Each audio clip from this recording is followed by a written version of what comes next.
उत्तर प्रदेश की राजनीति में एक बार फिर हलचल तेज हो गई है। एआईएमआईएम प्रमुख असदुद्दीन ओवैसी के एक बयान ने सोशल मीडिया से लेकर राजनीतिक गलियारों तक नई बहस छेड़ दी है। सवाल उठ रहे हैं कि क्या यूपी की सियासत में कोई बड़ा समीकरण बनने जा रहा है? क्या 2027 के विधानसभा चुनाव से पहले विपक्ष की रणनीति बदल सकती है? और क्या ओवैसी का ये संदेश समाजवादी पार्टी और कांग्रेस के लिए नई चुनौती साबित होगा? आइए जानते हैं पूरा मामला। दोस्तों, हाल ही में असदुद्दीन ओवैसी का एक वीडियो सोशल मीडिया पर तेजी से वायरल हो रहा है। इस वीडियो में ओवैसी विपक्षी दलों को एकजुट होने की सलाह देते दिखाई दे रहे हैं। उनका कहना है कि यदि भाजपा को चुनावी मुकाबले में चुनौती देनी है तो विपक्ष को समय रहते आपसी मतभेद भुलाकर साथ आना होगा। साथ ही उन्होंने ये भी संकेत दिया कि उन्हें राजनीतिक रूप से कमजोर समझने की भूल किसी को नहीं करनी चाहिए। ओवैसी के इस बयान के बाद सबसे ज्यादा चर्चा उत्तर प्रदेश की राजनीति को लेकर हो रही है।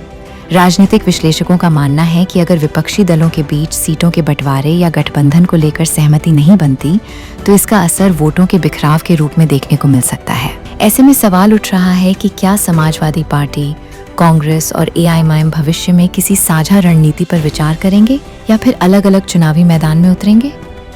इस पूरे घटनाक्रम की तुलना कई लोग बिहार विधानसभा चुनाव के अनुभव से भी कर रहे हैं। हालांकि ये याद रखना जरूरी है कि हर राज्य की राजनीतिक परिस्थितियां अलग होती हैं और किसी एक चुनाव का परिणाम दूसरे राज्य में उसी तरह दोहराया जाएगा, ऐसा निश्चित रूप से नहीं कहा जा सकता।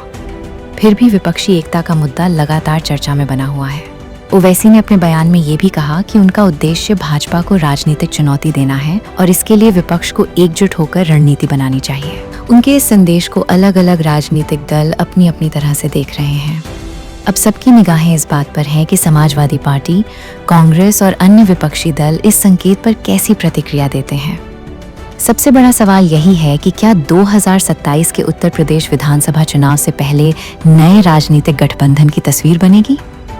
क्या विपक्ष साझा मंच तैयार करेगा या फिर सभी दल अपने अपने दम पर चुनाव लड़ेंगे? इन सवालों के जवाब आने वाले समय में ही मिलेंगे, लेकिन इतना तय है कि ओवैसी के इस बयान ने राजनीतिक चर्चाओं को नई दिशा जरूर दे दी है। अब आपकी क्या राय है?